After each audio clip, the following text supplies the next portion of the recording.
The FL-142 Schedule of Assets and Debts.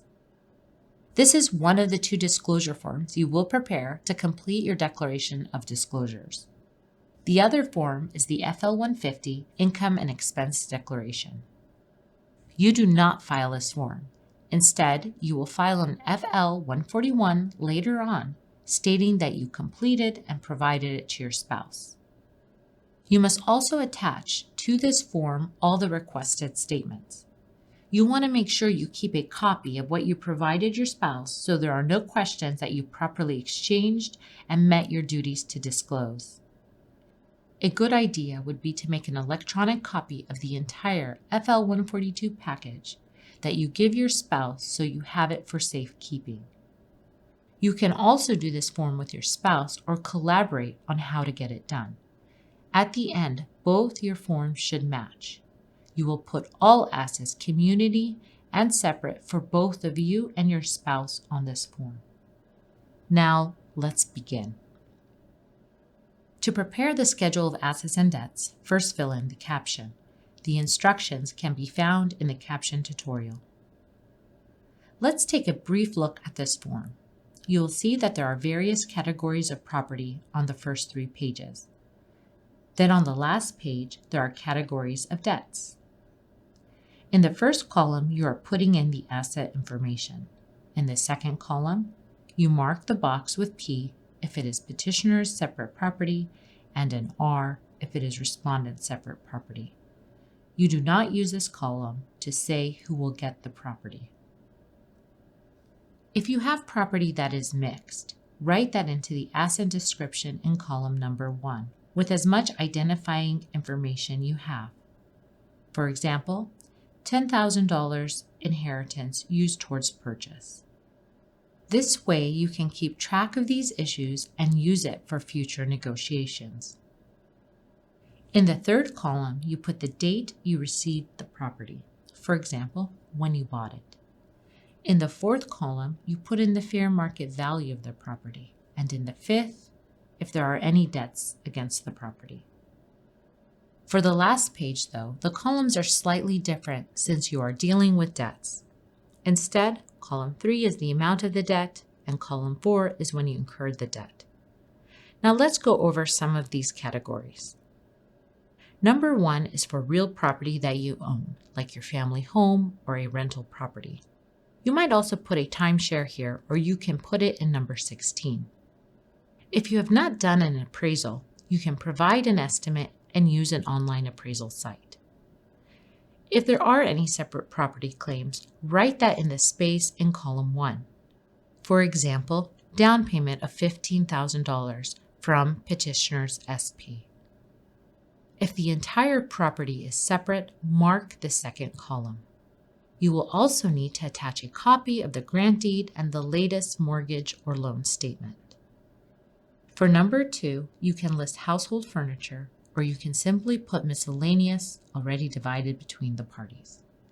If you think of items that might be disputed, list them. Values are garage sale value. You can find comparable used ones online and use that value, or if you are unsure, put TBD. For number 3, list any items of value. This might include wedding rings, expensive watches, artwork, antiques, coins, or other types of collections. Again, if you're unsure of the value, list TBD or go online to find a comparable asset. In number 4, list all the vehicles you own with year, make, and model of each. You can find the value using Kelley Blue Book's website. It is helpful to list after each vehicle who drives the vehicle. You can put an H for husband and W for wife, or P and R for petitioner and respondent. Attach a copy of the title document, known as a pink slip, if you have it. If you have a loan, you do not have the title yet, so provide the last loan statement. In number 5, list all savings accounts with the account number. This may be written as XXX and the last 4 digits of the account. Write in after the account name who owns the account, either you or your spouse or jointly. Write the date the account was opened. Write the value of the account as of the day you completed the FL-142. Then attach a copy of the latest statement of the account. For number 6 and number 7, just follow the same instruction for number 5. Let's go to number 8, cash. You may write minimal on hand unless you do have cash that is significant, like in a safe deposit box or even at home. Include the location and the amount. Number 9, list any tax refund you expect to receive and have not deposited into an account. Number 10, list the name of any life insurance policies with cash surrender value. Write in who owns the account and the beneficiaries on the account. Attach a copy of the declaration page of the policy. You may also list any term life insurance you have, including through your employer, although there is no cash surrender value. But this helps you meet the disclosure requirement. On page 3, number 11, list all mutual fund accounts with the account number. You will also include the information for any employer benefits like RSUs, stock options, ESPP here. Attach a copy of the latest statement of the accounts, grant letters, and any other supporting documents. Number 12, list all retirement and pension plans like CalSTRS, CalPERS, 401ks, and any other such retirement vehicles. Complete the requested information and attach a copy of the latest plan statement.